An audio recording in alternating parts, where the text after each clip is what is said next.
Bueno, muy buenos días. Estamos con el Alto Comisionado para la Paz, Miguel Ceballos, que tiene muchas cosas que contarle al país, pues porque maneja dos temas que son claves. Obviamente, todo lo que tiene que ver con las FARC y lo que tiene que ver con el ELN, en particular, pues si va a haber o no va a haber diálogos con esta guerrilla, y por supuesto, pues todo lo que está ocurriendo dentro de las FARC, ya para nadie es un secreto. La fractura que está viviendo el partido por cuenta de que tres importantes ex jefes guerrilleros, Iván Márquez, El Paisa y Romaña, no se presentaron a la dirección.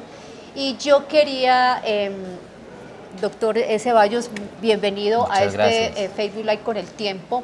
Y yo quería que usted comenzara por contarle a la gente ¿qué vio usted en las zonas de reincorporación que visitó en La Guajira, en Antioquia y en Guaviare, tal vez? Sí. ¿Qué vio usted allá y qué impresión se trajo de la gente que está haciendo el proceso de reincorporación? Marisol, muchísimas gracias. Primero que todo, un saludo muy especial para usted, para todos sus colegas acá en el periódico El Tiempo y para todas las personas que nos siguen en este momento.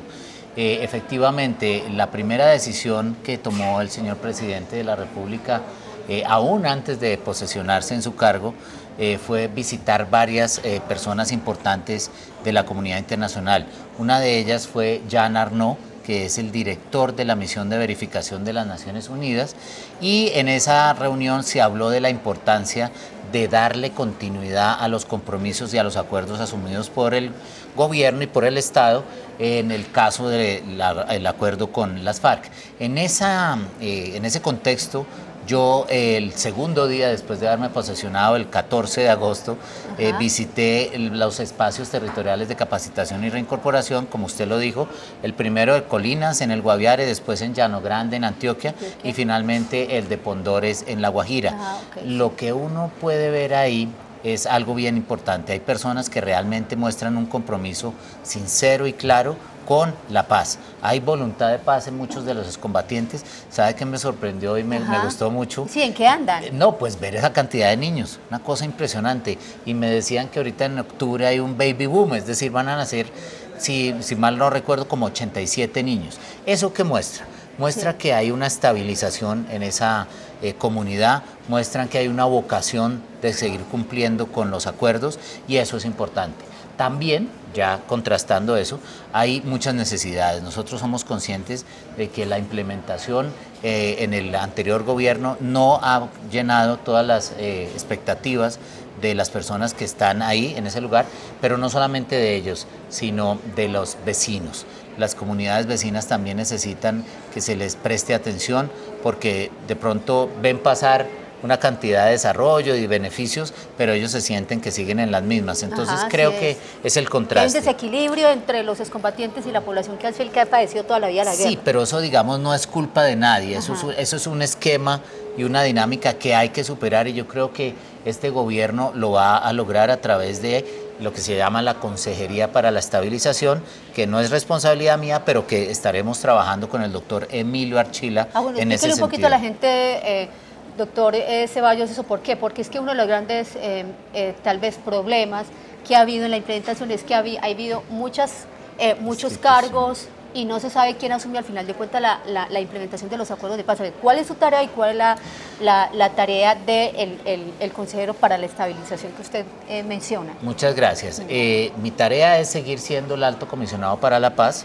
buscando entablar diálogos y negociaciones con los grupos que manifiesten su voluntad para la paz. Grupos, eso sí, hago la aclaración, que tengan un carácter político, es decir, en este caso el ELN. El único. El único, sí, porque el ni clan bandas criminales, ni bandas criminales, ni clanes, nada de eso, porque esos grupos tienen un tratamiento especial a través de la ley de sometimiento, es otro espacio. Ahora, respondiendo a su pregunta, el Alto Comisionado para la Paz también lo va a hacer para la legalidad y la convivencia. Queremos completar o complementar el trabajo que viene haciendo nuestra oficina, acompañando un diálogo social regional, y esto es muy importante. Comunicarnos con las regiones, hablar con los líderes sociales, buscar esa paz cotidiana, la paz del día a día en las regiones tan azotadas por la violencia. En el sentido de la pregunta que usted me hace de del cumplimiento con los acuerdos, hay un consejero para la estabilización que se llama Emilio Archila. Él es un abogado muy prestigioso, fue superintendente de Industria y Comercio, y él tiene una gran experiencia. Él se va a encargar de la implementación de los acuerdos y de todo el paquete de lo que llamamos la reincorporación. En ese sentido queremos darle orden a esa estructura institucional que se estableció en el gobierno anterior, porque tal vez usted recuerda que también hubo un problema y fue la enfermedad de Rafael Pardo, que eso también hay que entenderlo. Él al final del gobierno tuvo que encargar de esa labor tan importante a otras instituciones.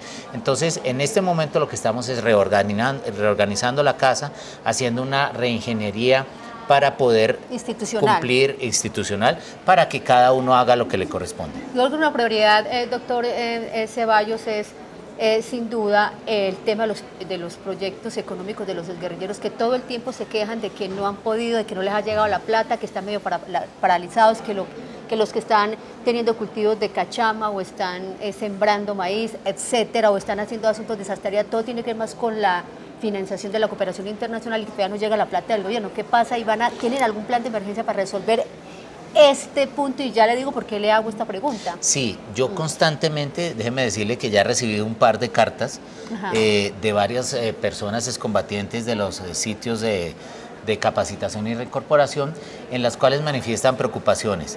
Son preocupaciones que tienen que ver con los insumos para desarrollar los proyectos productivos, a veces son temas puramente del diario vivir que tienen que ver con agua, con energía. Eso va a ser respondido por la Agencia de Reincorporación y Normalización, que va a estar a cargo el doctor Archila, pero también una interlocución conmigo.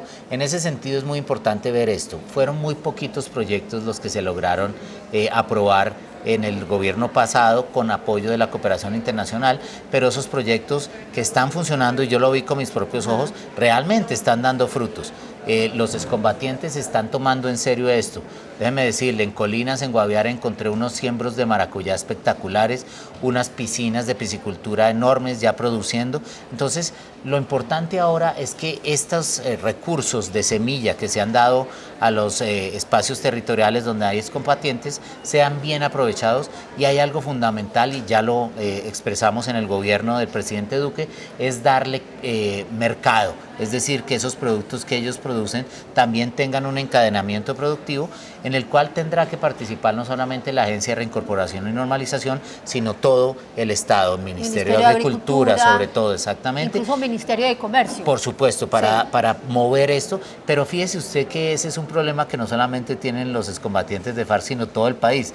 Tradicionalmente uno de los grandes problemas que enfrentan nuestros campesinos es poder vender los productos y poderlos producir de tal manera que entre los costos de producción y de transporte no se les vaya la ganancia. Sí, precisamente pues uno de los grandes compromisos de los acuerdos de paz es transformar el campo para que tengan vía de salud y hacer todo eso que usted está diciendo. Por supuesto. Doctor Ceballos, yo le quería preguntar puntualmente, usted como vio en los últimos días fue como el año de la conmemoración de la conformación de la FARC como partido político, con unas ausencias muy importantes dentro de esa dirección nacional como Márquez, El Paisa y Romaña, algo que ha creado mucha inquietud en el país. A ustedes como gobierno, a usted particularmente, doctor Ceballos, ¿le preocupa que estas ausencias se conviertan luego en un problema de seguridad nacional? ¿Por qué lo digo? Porque no sabemos al final de cuentas. Usted ya vio las zonas, usted dice, vi allá excombatientes comprometidos, pero ¿a ustedes como gobierno les preocupa que estas ausencias se puedan convertir luego en una desbandada de guerrilleros que no encuentren respuesta en esas zonas de reincorporación y terminen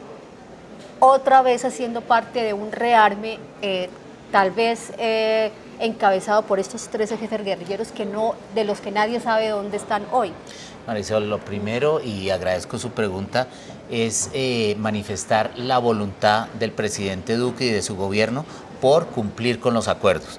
En ese sentido, también esperamos de la contraparte, en este caso, todos los líderes que hicieron parte de la negociación y que son un modelo para los excombatientes que están en el país pendientes de si este proceso continúa o no. Es muy importante la responsabilidad que tiene en este momento Iván Márquez, que tiene alias El Paisa, Romaña, Aldinever y otros líderes que han estado en este momento ausentes de los sitios en donde se suponía que estuviesen.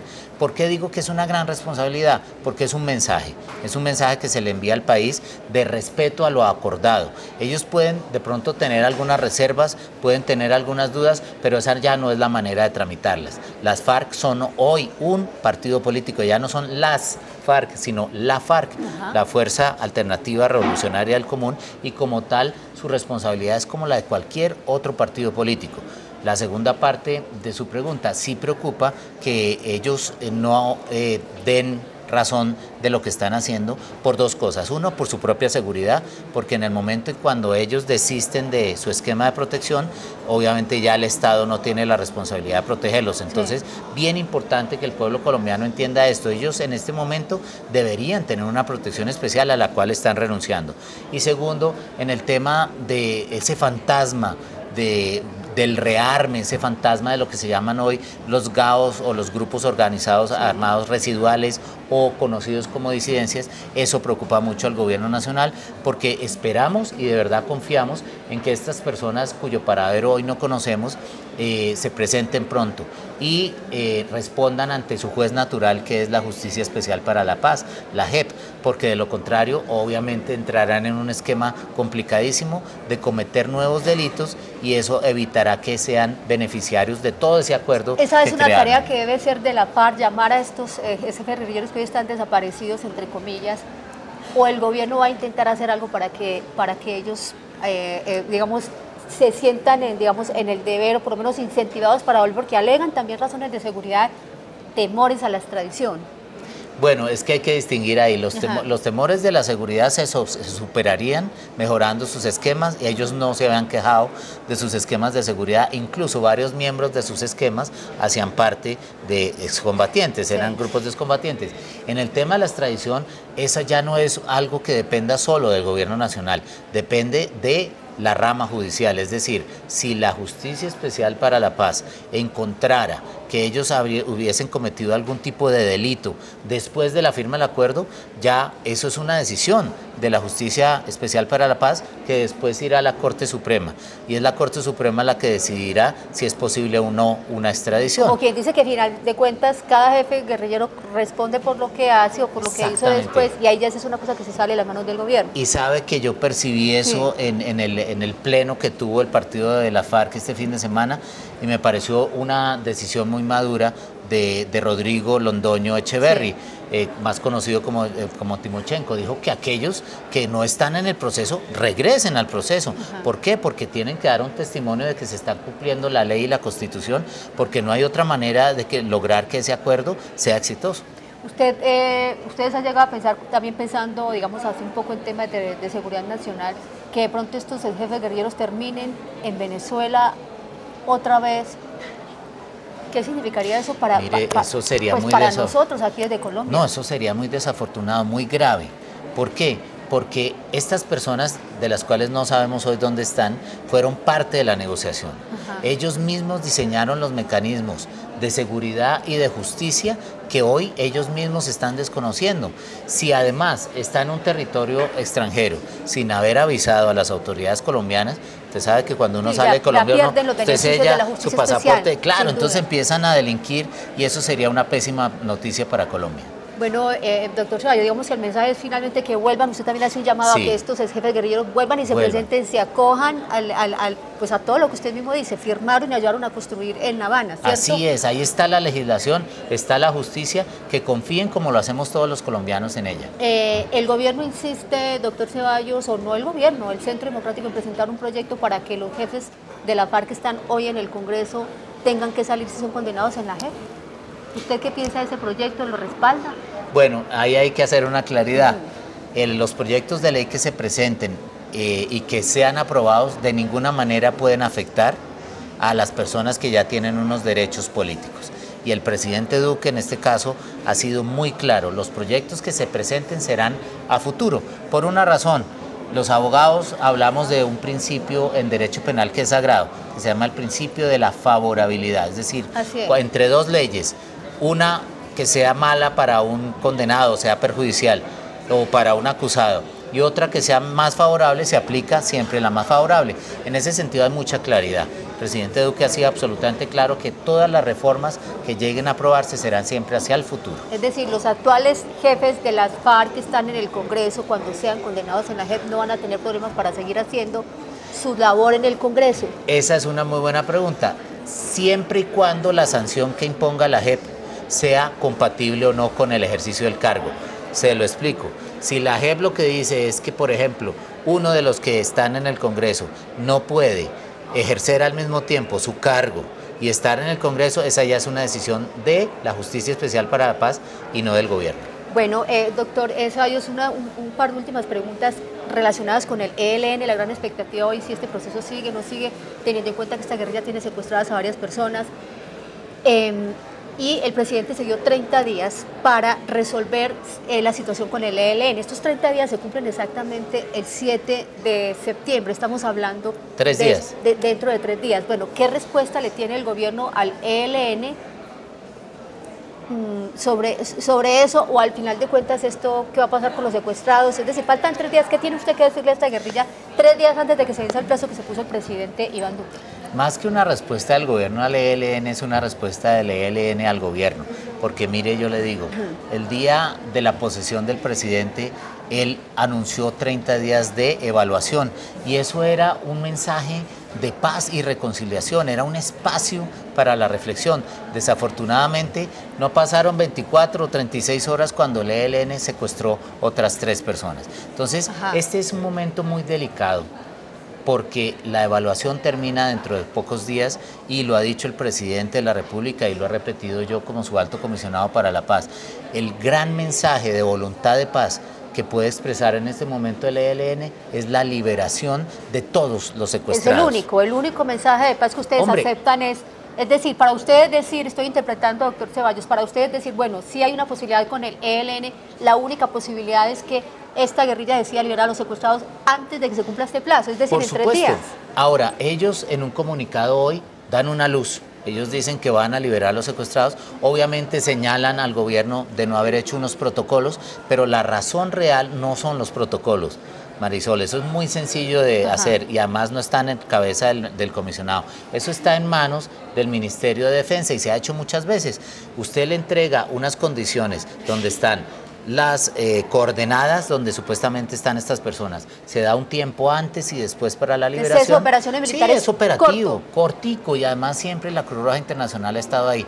Lo que pasa es que el ELN ha venido exigiendo la presencia de garantes internacionales, y el gobierno ha dicho con toda claridad que no negocia los secuestros. Cuando usted secuestra a una persona, usted hace responsable de su libertad y de la integridad, y tiene que liberarla. El asunto es que si hay un condicionamiento, en este caso de unos garantes, por supuesto parecería como si la mesa estuviera activa y como si estuvieran exigiendo una condición para su liberación, y eso de ninguna manera lo permite el gobierno. ¿Eso qué quiere decir, doctor Ceballos? Que deberían, como para que le quede claro a quienes lo están oyendo, dentro de 3 días ya deberían estar liberados esos secuestrados, para que el gobierno, cumplido el plazo que se puso de 30 a partir del 7 de agosto, pueda decir: está abierta una puerta con el ELN. Vamos a suponer que el ELN, que como usted dice hoy en un comunicado manifiesta que sí que va a liberar por su cuenta a los guerrilleros, a los secuestrados, si lo hace, pero lo hace dentro de 5, dentro de 7 días. El ELN siempre está acostumbrado como a dilatar todo,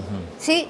¿Qué pasa si no se los ha secuestrado de acá al 7 de... Pues, no le ha liberado, perdón, de acá al 7 de septiembre? Pues sería un mensaje muy contradictorio, porque ellos han manifestado la voluntad de continuar con una mesa de negociaciones. Y recuerde usted, y le contesto de esta manera: cuando se iba a iniciar el ciclo ya público de las negociaciones entre el gobierno de Juan Manuel Santos y el ELN, estaba secuestrado un ex congresista, el doctor Odín Sánchez, y el gobierno Santos en ese momento, aunque ya estaba todo listo para iniciar la mesa de Quito, hizo bajar a Juan Camilo Restrepo del avión y le dijo: no vamos a comenzar nada hasta cuando el ELN libere a Odín Sánchez. Y pasaron 2 meses después de eso. Sería muy triste y desafortunado que la respuesta del ELN a estos 30 días de reflexión fuera dilatar y adelantar la entrega de unos colombianos. Si dilata, no hay posibilidad de paz. Pues es que si dilata quiere decir que no quiere continuar con la mesa, eso sería muy triste. El balón está hoy en la cancha del ELN y tiene escasos 3 días para pues para siempre lo ha estado, siempre lo ha estado. Yo creo que lo más justo con los colombianos es que el ELN en este momento haga un gesto, pero un gesto concreto. Recuerde usted que el proceso de paz con FARC empezó a desarrollarse y a progresar solamente cuando ellos decidieron públicamente que no iban a volver a secuestrar. En la fase exploratoria, exactamente. Doctor Ceballos. Doctor Ceballos, pues yo le agradezco mucho, esperemos que estos mensajes que usted ha mandado y les lleguen a los jefes de la FARC que están hoy desaparecidos, les llegue al ELN pues, y el país obtenga buenas noticias, y gracias por supuesto a la audiencia de este Face Live con El Tiempo y todos los medios de la casa editorial. Muchas gracias.